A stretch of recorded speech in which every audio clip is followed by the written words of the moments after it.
Good morning, everybody. Good morning, good morning, good morning. I have a new coffee mug this morning. Pretty excited about.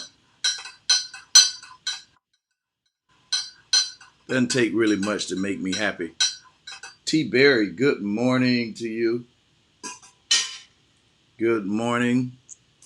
Do me a favor once you log on, if you don't mind just saying something to me, just so I can know you're there. Um, Good morning, everybody. Good morning, good morning. I'm going to try and catch some of you. uh, because we're streaming on multiple platforms, if you don't mind, just say something to me just so I know you're here, so I can greet you and know where you're from. If you have a YouTube account, uh, come in from your YouTube account. Stacy Walker Hall, good morning. How are you? Sid! Y'all, that's my niece. Sup, baby? How's Jordan? I've been trying to stay away because we are quarantining. We're in quarantine, so I've been trying to stay away, but good to see you, Sid. Gary Harvey, good morning, my brother. How are you? Rosie Brooks White, good morning, Rosie. How are you? Once you log on, won't you tell me where you're from or good morning so I can see who you are? Um,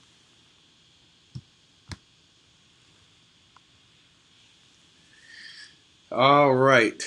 Good morning, good morning, good morning. Do me another favor if you don't mind. Invite somebody, share. Mm, this is good stuff. So I had my prescription filled. Y'all see that? Had my prescription filled.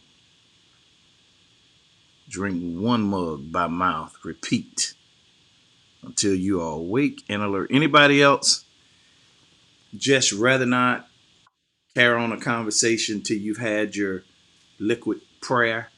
That's what it is to me. Coffee is my liquid prayer. He's doing well. We've been up since 6:30.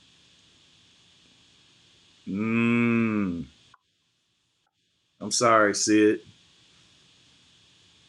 Philip Mercer. That's the little bro. What's up, little bro? Listen, if you don't drink coffee, you're not anointed, and there's no spot for you in the kingdom.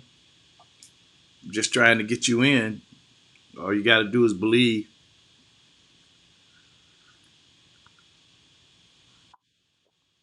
So, Chanel Bracy, good morning. Good morning, good morning, good morning. Chanel, thanks for logging in from YouTube. I appreciate that. Uh, Mick, listen, girl, if you don't drink coffee, I don't know about you all, but I just rather not have a conversation. I rather not. Just rather not. I just rather not until I've had my liquid prayer. So I want to talk this morning. It's a tough time for a lot of people, including me, including my family. Uh,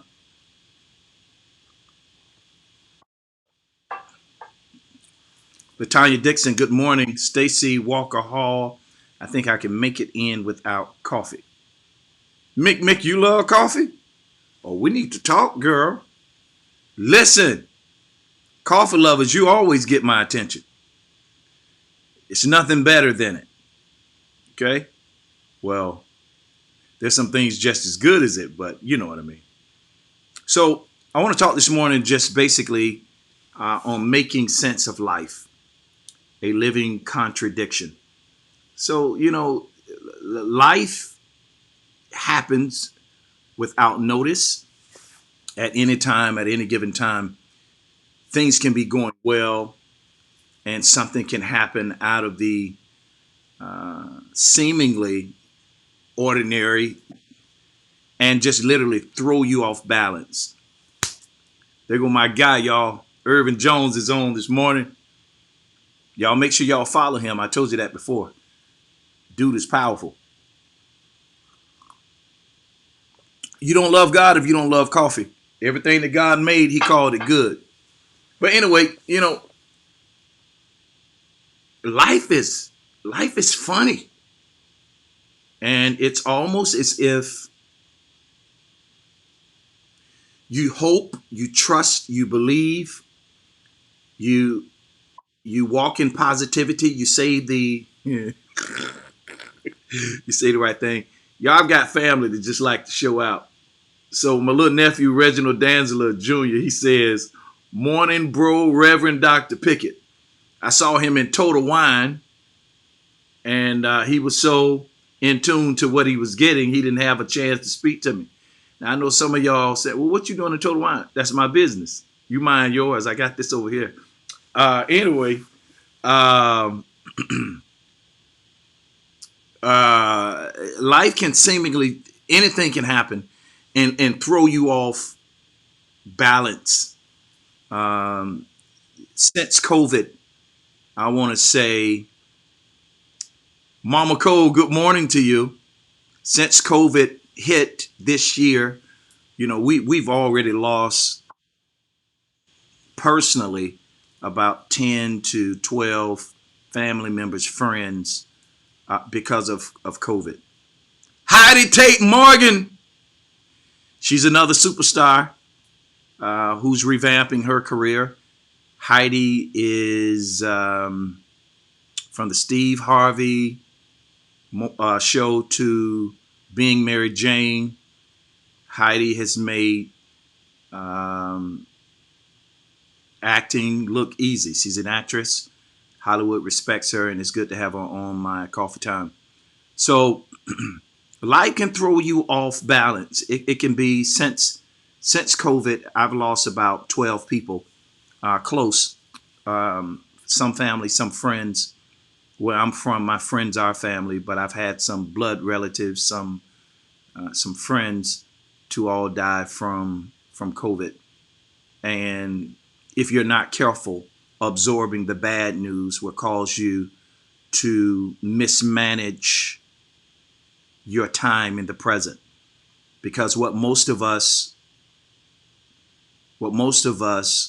want, everybody wants to live a long, full, productive life. Everybody does, but not everybody will. So when death happens and it's close to you, and when I say death, we know that death is literally the separation of life. Um, Death literally means separation. Christina Taylor, good morning. Death means separation, so it could be the separation of life. Also, when we talk about death, divorce. Divorce is the separation of a marriage. Um, so whenever death happens, you can have death in your finances. You know what I mean? Separation from provision. When those things happen, it knocks us off balance. And if we are not careful, we will allow the grief that is attached to death to rob us of the life and the future promises that we are supposed to have and possess. I really believe that we were created to be great. We're created to be kings and queens in this world. And there are things here that wants to rob you of your heritage, rob you of your right. And I was kind of yesterday just dazed. Woke up, Sunday afternoon, just received some news that just it shocked me. Woke up this morning to more news that shocked me, and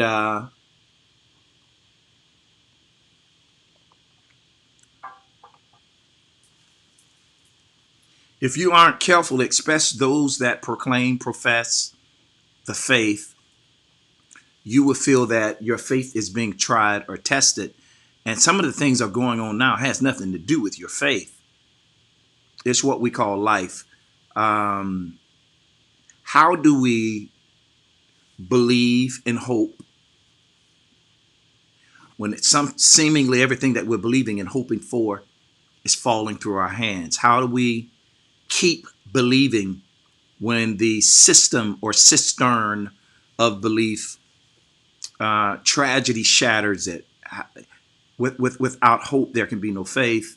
Without faith, there can be no belief. So how do we keep believing? How do we keep hoping in the face of adversity? Well, it's really simple.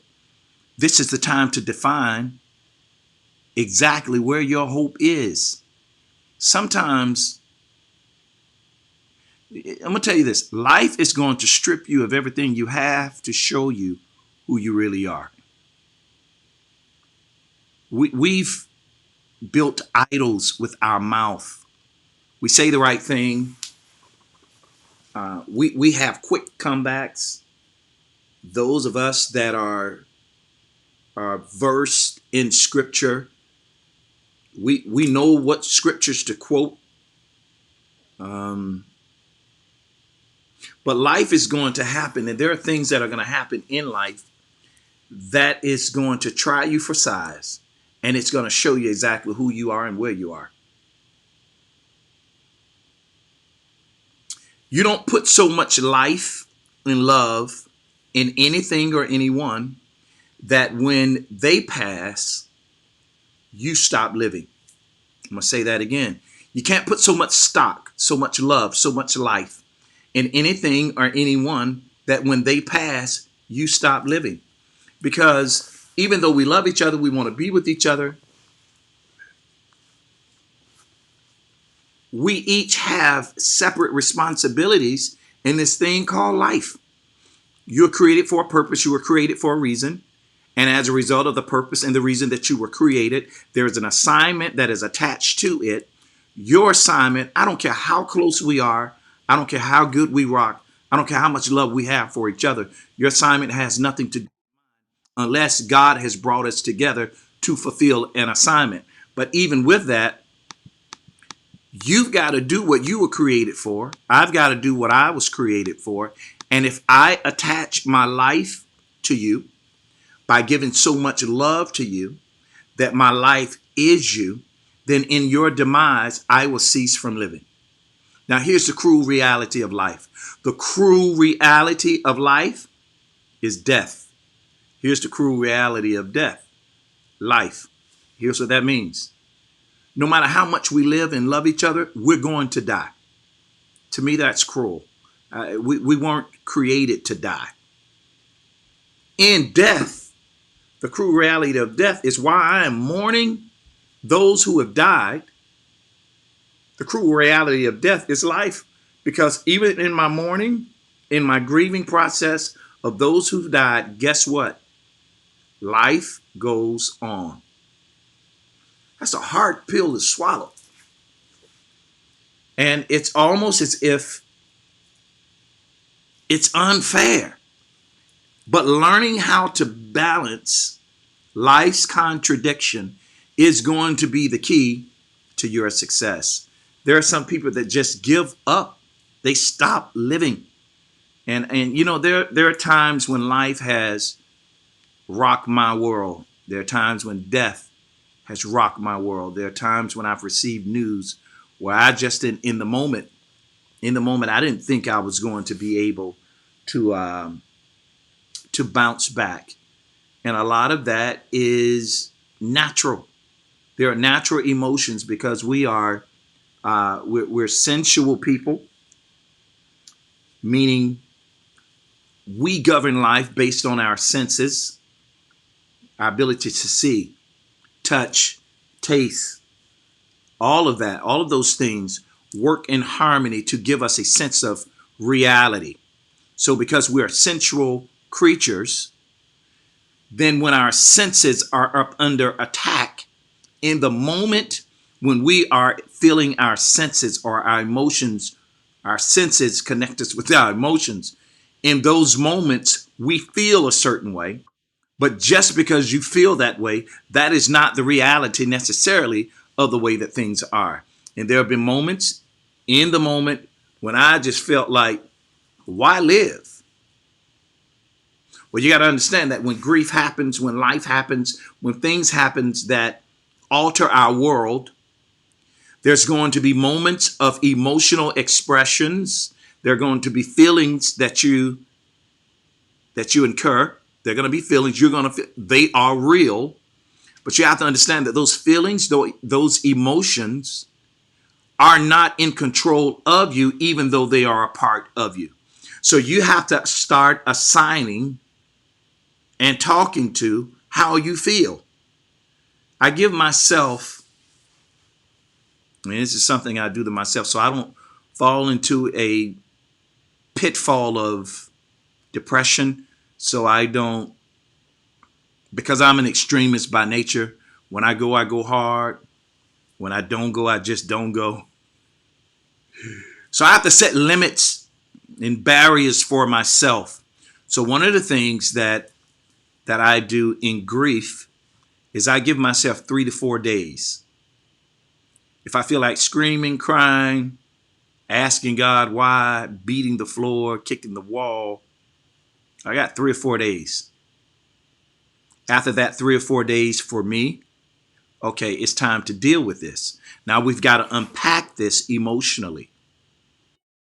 And I don't know, everybody's different. I have to set those barriers again because I'm an extremist by nature. Um, it's nothing for me if I'm not careful, if I haven't developed discipline. It's nothing for me to eat a whole cake. I believe I could eat a whole cow in one sitting. I'm an extremist, and sometimes in that extreme, I lose measuring points. So in discipline, I've had to reestablish what my measuring points are. Hey, boy, you're not going to sit up here and eat all this food. So I fix a certain amount, and no matter how I feel, I'm not going to go over what I fixed and what I predetermined. It's the same thing with food. It's the same thing with people. It's the same thing with death, pain, life. I never forget, I was in a relationship, and we had broken up about 3 or 4 times. One of my friends always challenged me, why do you go back? It's not that I go back. Everybody doesn't get that opportunity depending on why we broke up. But sometimes I think people are in a phase of life that as they grow in knowledge, there's a greater awakening that happens that stirs the heart, convicts the mind, and calls them to change their ways. So I really believe in giving people grace. But when I walk away, I've done everything humanly possible to make it work. So I was in this relationship. We broke up 3 or 4 times. It just didn't work. And the last time we broke up, I let her know, hey, we've done this 3 or 4 times. This is it for me. And I meant it. And I mean it. The window for me closes once I believe I've exhausted all of my efforts. One of the things that I live by, there's a principle that I live in terms of regret. I don't want to live life with regret, in meaning I'm going to do all that I can to make something work, because 5 years from now, when I've gone on with my life, I'll never be able to look back and I wonder what would have happened if. So in resolving the if, when I resolve the if, it gives me clarity for my future so I don't look in my past with a mind full of regret. Now, as that relates to life, hope, I think we have to love people with all that we have. I think we have to tell them, we have to show them, so that in death, there is no regret. Most of the stuff that people grieve over in death, it's not the demise of the person. That's a part of it. It's what they didn't do for that person while they were alive. It's guilt. And it's the same thing with marriage. People get back together sometimes because people do change, but other times it's the guilt of what you didn't do or what you did do that causes you to go back into a situation that wasn't working from the beginning, and you try it again. It's guilt. So as humans, we have to resolve the guilt in our life. Resolving the guilt will help you understand and give you a better view of life in its entirety. Now, when it comes to managing the contradiction, we're supposed to be people of a positive nature. We're supposed to be people that speak hope, speak life. We're supposed to be a people who govern our lives by the things that we say. I really believe this in all my life. Show me how a person lives, and I'll show you what they're saying. Because what we say affects and infects what we believe. Now, you can't say you believe one way, but you're saying something that contradicts what you've established in terms of belief. So in death, I don't care how bad I'm hurting, I speak life.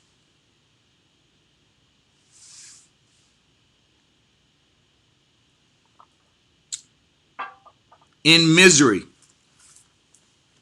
I don't care how I'm feeling, I speak comfort. When I'm angry, that is not the time for me to really speak at all, because if you're not careful in anger, you can speak some stuff that's not really in your heart, it's in your emotions. But then you create fruit for the future based on the anger of the present. So you got to learn how to manage and discipline your mind and your mouth, and it will help you manage the contradiction. I never forget when my brother died. Brother died. Right after my brother died, my daughter was hospitalized. And they had some of the same symptoms. The symptoms were very similar. And the fear of what happened to my brother hit me when it came to my daughter. And I had to establish, first of all, that death is not the end. Death is actually the beginning of life. And I had to resolve issues in my heart in regards to my brother, so it did not spill over into what I was believing for my daughter. So you have to set guardrails and set guidelines for how you live if you're going to manage the contradiction in life. How do you believe something good when everything's going wrong? It's discipline. And you don't just arrive to discipline. Discipline happens in time. You have to practice discipline. It doesn't just happen. Tasha Lockett. Mama Cole said I made her laugh about eating a whole cake. But you don't just become disciplined. It takes practice. One of the things that I practice, I don't care how bad the news is. I don't care how bad the news I receive. I will not say anything negative out of my mouth. I will not allow my emotions to take advantage of me to the point where they push me into saying something because I'm having an emotional moment that I could possibly regret later. Even when there are people that really make my soul itch. There are some people who agitate every nerve and cell in my being. Well, in moods or moments of agitation, I'm still speaking the right thing towards them and towards myself. And it's a discipline. It's something you work at. I never forget, somebody did something to me.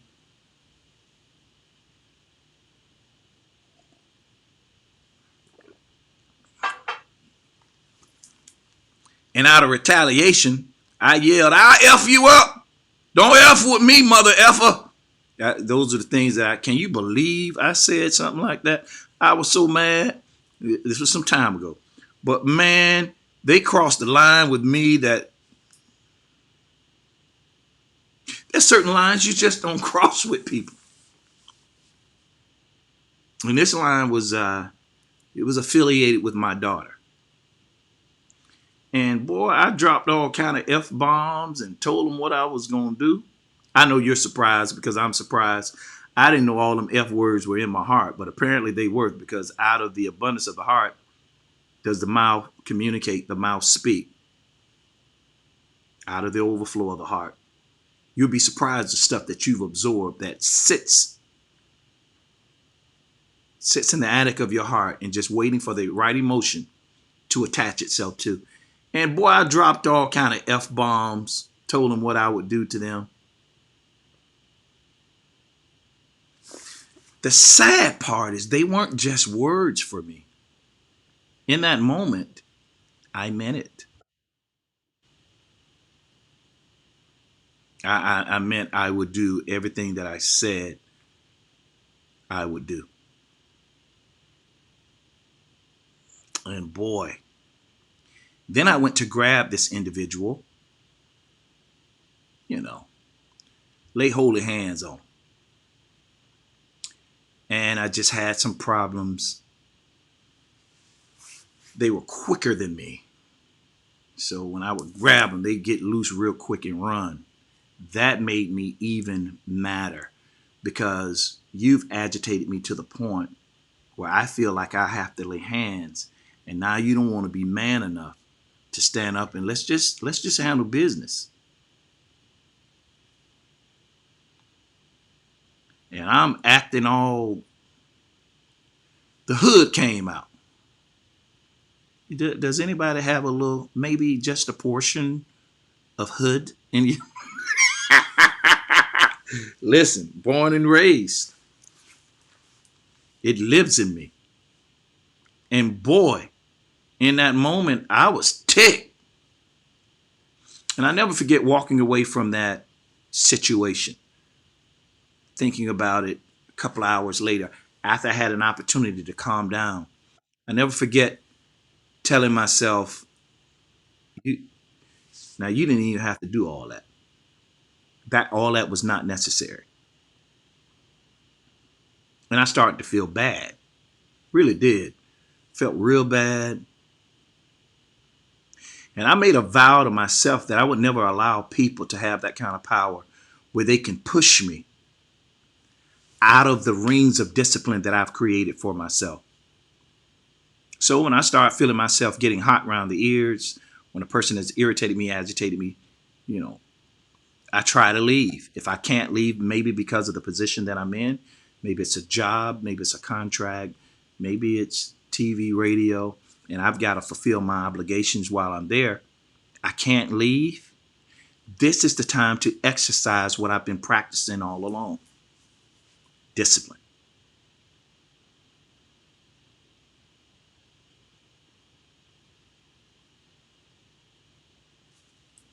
Discipline. Let me tell you where discipline begins. Promise you. If you master this area, you'll have your body, your mind, and your heart under control. Discipline begins with controlling your mouth. That's in eating. That's in conversation. That's in saying the right thing when no one is there. If you can manage your mouth, you can discipline your entire body. You manage your mouth, I guarantee you could stick to a healthy diet. All of the things that you believe in life has been hard for you.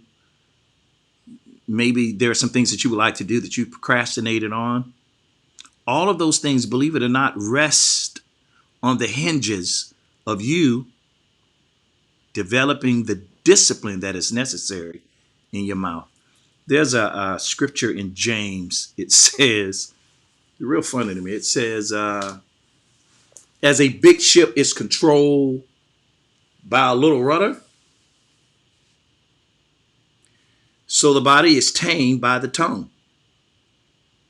And it's so much power and principle when it comes to that particular verse, because what it's really saying is all of your problems, everything that's out of control, it's not your body, it's not your mind. It's It's that tongue. You gotta control. You gotta control your tongue. And Christina Taylor said it's hard once you know where God has brought you from, how to control your emotions when you know what you are capable of. Let me say this. I think things become hard when we label them hard. I think we set our own perimeters and we set our strengths as well as our weaknesses again by what we say out of our mouth. Whenever you call something hard, it becomes that. I like to say it takes discipline. It's going to be challenging, but I don't believe it's hard. A lot of this stuff is just simple decision that we need to make. But the reason we don't want to make the decision is there's some level of human gratification that we're getting when we pop off on people.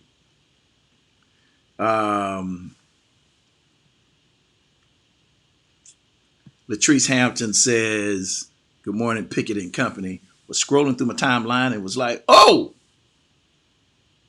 the fresh today. Oh, he got fresh. I'm sorry. I couldn't. Oh, he got fresh today. Girl, whatever. Pickett, stay on point. Don't push me. No, but honestly, I really believe that our reality is created by our mouth. Our reality is created by our mouth. If you got on the scale today, whatever that scale says, it's not a result of your hands. Your weight, your physical weight, is the manifestation of your mouth. What you been chewing? You can't be eating cookies and annihilators and oxtails and hog maw and then, not expect to gain weight. So what you eat is controlled by your mouth. What you say alters what you think, and what you think determines how you believe. So if you want to know how a person believes, listen to what they're saying. I have a friend of mine, the boy is a genius. When I said this Negro is a genius. The only tragedy is he doesn't know it. And I tell him all the time, if I had a third of your brain, I would move to another planet. But he doesn't know it. You know why he doesn't know it? Because everything that he creates and everything that he does, he never gives himself credit. There are levels of balance that we've got to manage as we go through this thing called life. No, you don't want to just be bragging all on yourself and be overly, exceptionally appreciative of self. That level of arrogance is not necessary. But by the same token, you don't want to be under appreciative of yourself. There's a healthy balance in the middle. Did you not know that there's something inside of you? It's called a human checkpoint that you have that will tell you what you need if you listen.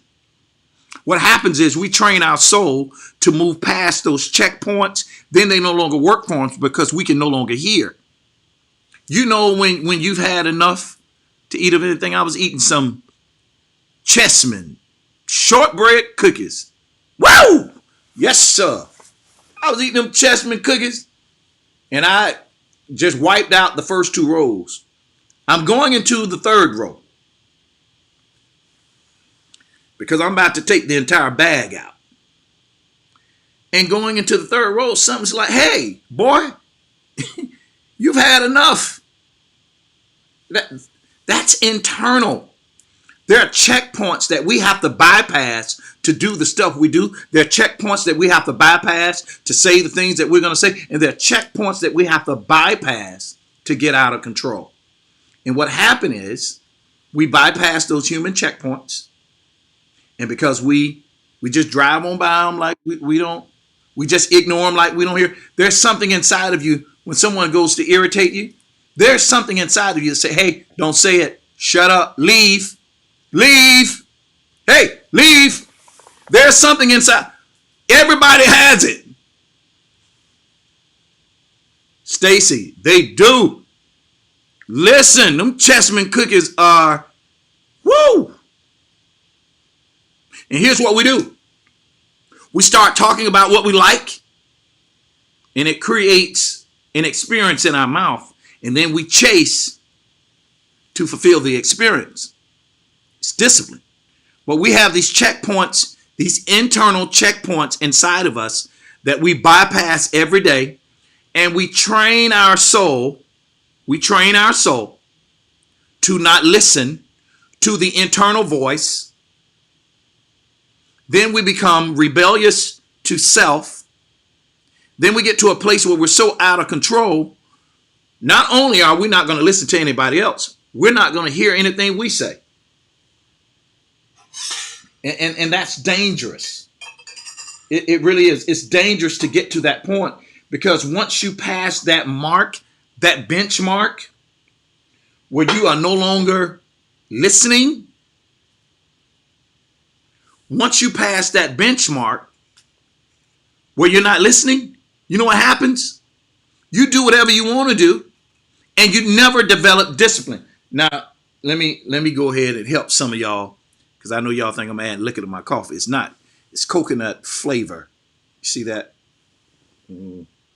It's coconut flavor. I drink my coffee black, and I went to Crazy Bean Coffee. Matter of fact, this show is sponsored by Crazy Bean Coffee, and it's sponsored by A Taste of Miami. But I went to Crazy Bean, and the barista added coconut. She said, I just want you to try something. And she added a hint of coconut to my coffee. Listen, man, turn me out. Turn me all up. It was so good. I said, do you have a bottle I can buy? I want to take it home, and when I make my coffee. So I drink my coffee black, no cream, no sugar. And now I've learned I can put a hint of coconut, and it just makes it taste better. Woo.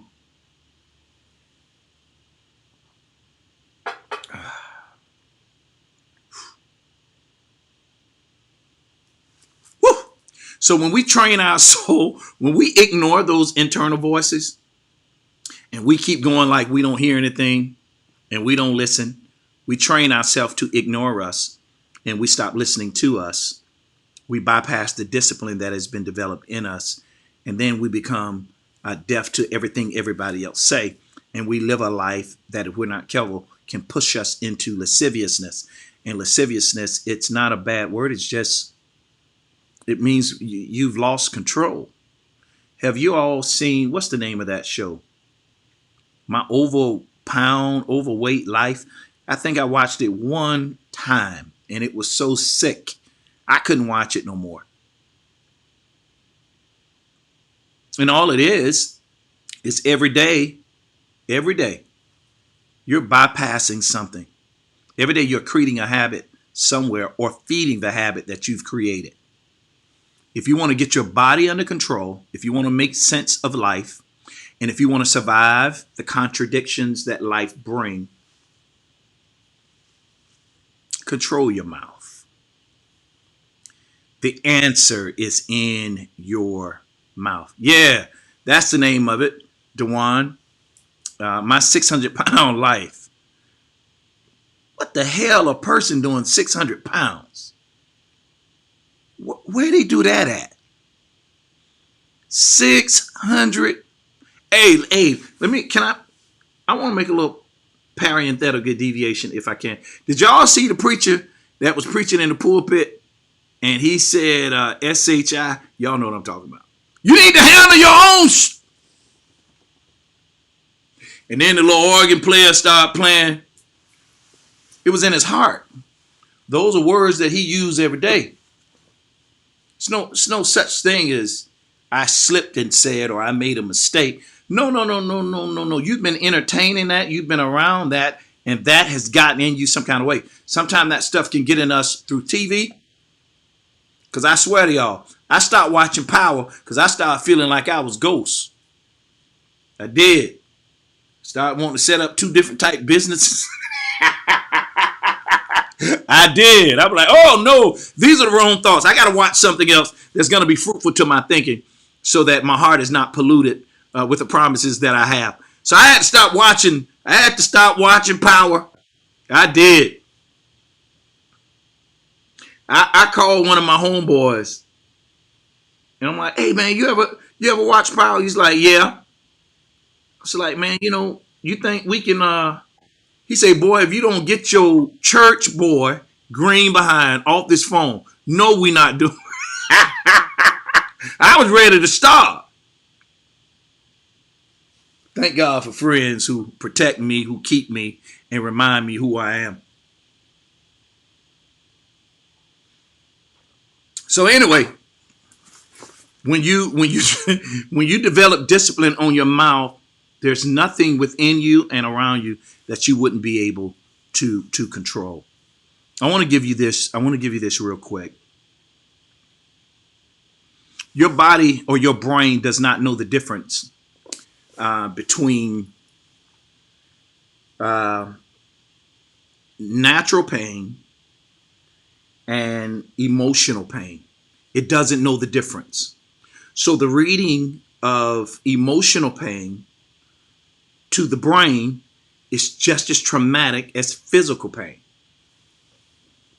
Now, when you entertain and you're constantly in thought of the things that has caused you emotional pain, and you've not filtered your thoughts by thinking on the right stuff, when you begin to rehearse the past, you teach your soul how to remember what hurts you.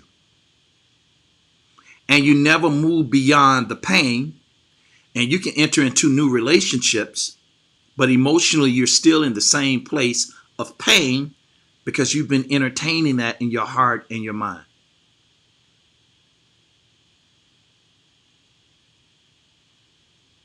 It's you constantly perpetuate the thoughts of the past.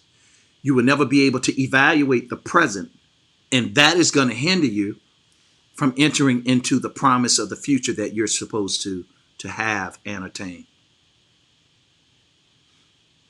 Let's see here. You ain't made for that life, bro. Reverend Doctor is your calling. Reginald, you know what, boy? I believe you. All right. Yeah, you're right. I'm not made. I'm not made for that life. That's why. But I was now back in the day, okay. Back in the day, now I did a little. Y'all got to remember now. I'm a Pickett.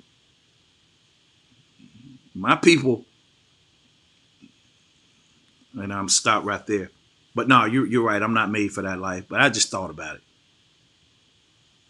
But when you rehearse the past, how do you separate yourself from past experiences that have caused you so much grief, that have caused you so much pain, past experiences that haunt you and taunt you now to the point where it's hard to move forward? You've got to replace those past experiences with healthy habits of conversation. There are conversations that I have that are ongoing within myself. There are things that I like. There are things that I love that are not healthy for me. Yesterday, I was at my mom's house checking on them, and while I was there checking on them, my mom asked my dad, "Hey, did you eat your oxtails?" Because my mom doesn't eat. The only meat my mother eat is maybe fish. She's a pescatarian, straight up. And she was asking my dad, did he eat his oxtails? And in that moment that she mentioned oxtail, something in my heart began to arise and smile. And you know what I said I was going to do today? I'm going to go to the store. I'm going to buy me some oxtails. You know, I don't know how y'all cook y'all oxtails, but I have a good recipe. I watch my family cook, and my uncle actually, I borrowed this recipe from him. Is that you put the oxtails in a pot, kind of rinse them off when you get started, but put them in a pot and bring them to a boil while they are boiling. Let them boil for about 2 minutes. Don't season them, don't do anything. Let them boil for 2 minutes. 2-3 minutes max. Take them out, pour the water off out of the pot, and then wash those oxtails again. What that does, it cleans the oxtails of anything that may be on them, right? And after you wash them, then you season them. Potatoes, carrots, onion, seasoning. Put them in the crock pot. The potatoes will create enough starchiness, thickness, so that when the juices from the oxtail mix with the water, it makes its own gravy. I'm trying to help y'all out. Anyway, so I'm like, you know what? I'm gonna buy me a pot, and I'm gonna cook a whole pot. And in that same moment, when that idea came to my mind, because of where I am in terms of my weight, I've lost 10 pounds. I don't ever want to be small, but I don't want to be fat, sloppy, and out of weight. So I lost 10 pounds. Not that I wasn't fat or sloppy. It was just not, it was an undesirable weight for me. So I've lost 10 pounds and I'm going to lose about 5 more and I'm going to be good. I've been in the gym. You see it. You see it. Mess with it. You see what it is. Don't do that. Be happy for me. I'm happy for you. I've been working out, working on these muscles. Just trying to get to where I am comfortable with myself, where I like what I see, and I'm not unsatisfied with these yeast rolls that I used to have. So getting to that place is going to require work. And in that moment, when I was thinking about them oxtails, I had to have a whole conversation with myself. And this is what I said. No, you're not buying those oxtails. And I said it so loud, my mom said, what? I said, Mom, I was talking to myself. I have found that the key to self-discipline is saying things out loud where I can hear it and not just using my inner voice. Now that works for me. No. And people sometimes, they be looking like, what is wrong with this nut? They can say what they want, but I'm telling you, the discipline has increased in my life. Listen, yesterday I was driving through the town center and I saw one of God's daughters, the Lord's daughters. This daughter was fine. Oh, she was. She caught my attention.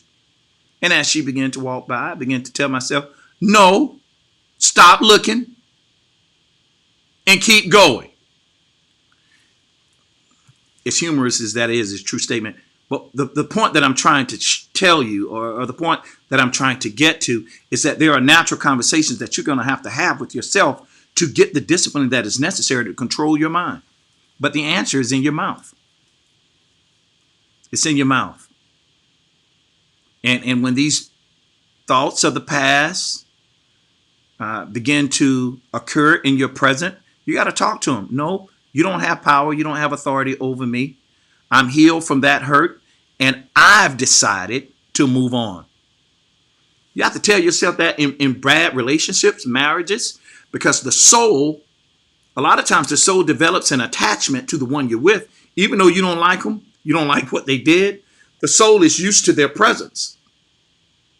So your soul will convince you of something, convince you of getting something that you didn't like when you had. Yeah, Trees, one of God's daughters. Yeah. So you have to have a conversation with yourself. No, I'm not doing that. No, I'm not saying that. Walk away. And it may look, I don't care how I look and appear towards people. What I do care about are my actions towards humanity. So, yeah, Reginald. Yeah, boy. One of God's daughters. Oh, so y'all like that. That's where I've moved on and you guys refuse to go with me. What's the problem? I saw one of God's daughters. Don't act like, listen, I met a girl one time. Physically, she looked good, but I found out that she was Satan's niece. She was Satan's niece or his daughter one. So you have God's daughters, you have Satan's nieces. Anyway, if you're going to create discipline, it begins with conversation.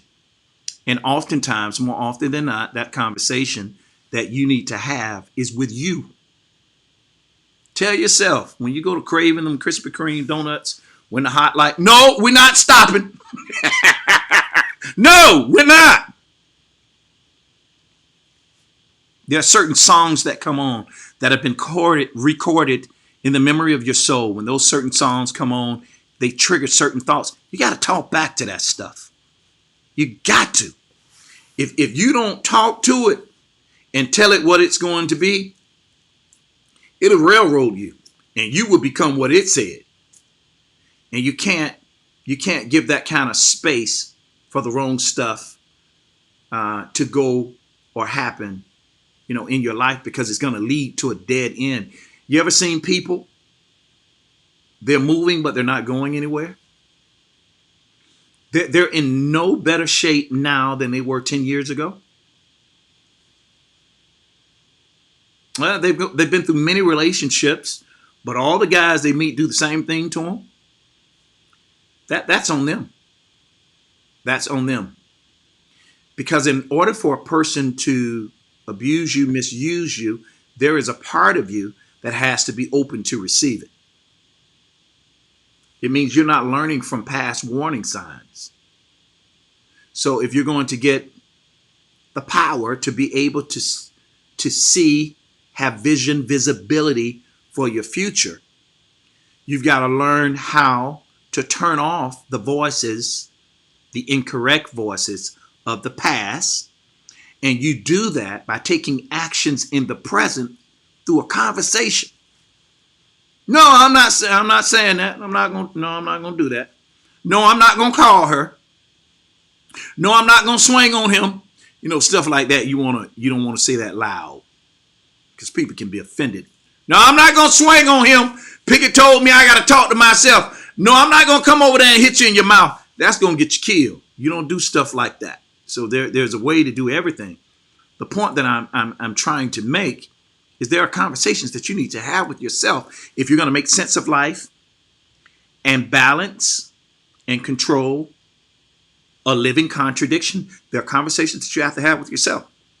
Um, I don't cry much. I don't cry much. But I found myself in a situation where I was crying just privately. And I had to have hey, it's okay to cry. Crying is healthy. But don't you let them tears take you over. Don't you let your sadness ruin your promise. Don't you allow your anger to cancel or compromise your discipline. And you've got to say this stuff. You got to say it to yourself because it's real out here. It's real. Now, let me see.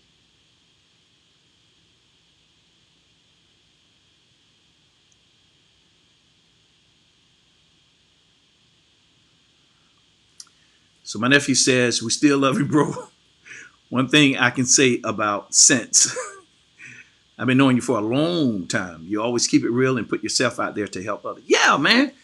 And you know what? I think that's important. I think so many of the conversations that we have are so polished, and I never forget, I used to be married.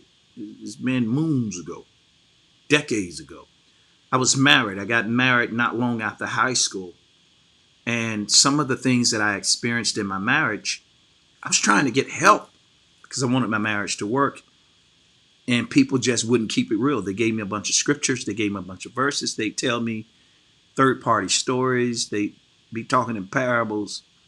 They be saying stuff like Jesus. There was the man who had many sheep, and then there was a man. And I'm not saying there's not a time or place for that, but it wasn't relative to me in my experience. I was going through real life, and I needed real help because I was trying to do the right thing. And I just felt, I think we're overly consumed by the thoughts that others have in regards to us, that we begin to live a life out of reach because we want others to think well of us.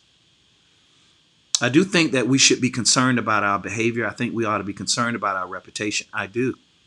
But you can't be overly concerned to the point that it makes you become somebody else. And you're forcing a language that your lifestyle cannot meet or match. Um, Life is real. And I think that we have to be more transparent in our situations. It's my conviction. Because it's in our transparency that causes others to be able to see and understand in a greater measure, and they're able to overcome things that we tripped over.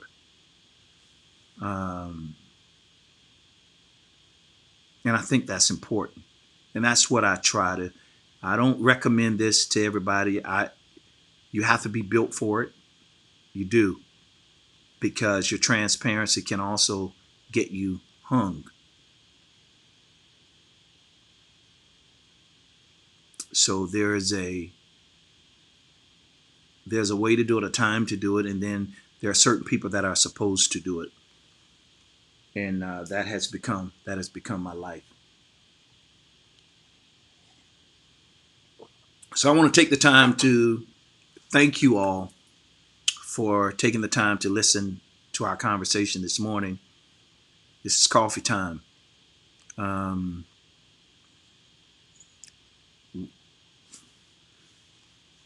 I'm still waiting.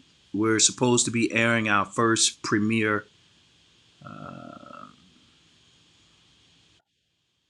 show on the Sony platform, Experience on Demand. Um, we're supposed to do that this month. It's everything's done. I'm just waiting for a date from them. If we don't make July, we definitely will be on in August. Everything's done, just waiting for them. I want to keep you abreast of what's going on. Um, Let me tell you all something. Let me give you something good before I go. Don't build your life trying to please others, but build a life of discipline so that you can live a long, healthy life. And when others see your discipline, then you'll be able to share with them how you got to where you are. I tell people all the time, I don't believe I'm the model for what we're supposed to be necessarily. There's some areas in my life I'm extremely strong in, but there's some areas in my life I'm extremely vulnerable in. And I'm managing the contradiction as I go from day to day. But I do believe that I'm a good model of what faith is. That's believing and trusting God no matter what you go through. I believe I'm a good model for that. I believe I'm a good model for that. As it relates to lifestyle, what we should do, what we shouldn't do. I'm not necessarily the best model, but I am a prime result of what can happen to you if you begin to develop the discipline that's necessary. Trust God, and in trusting God, every day work at and work on who you need to be. And don't be overexhausted by trying to impress folk and becoming what you would never be. Most of the stuff that we buy, most of the stuff that we do, we're trying to appease the thinking of others, get them to think of us in a certain light, show them we winning.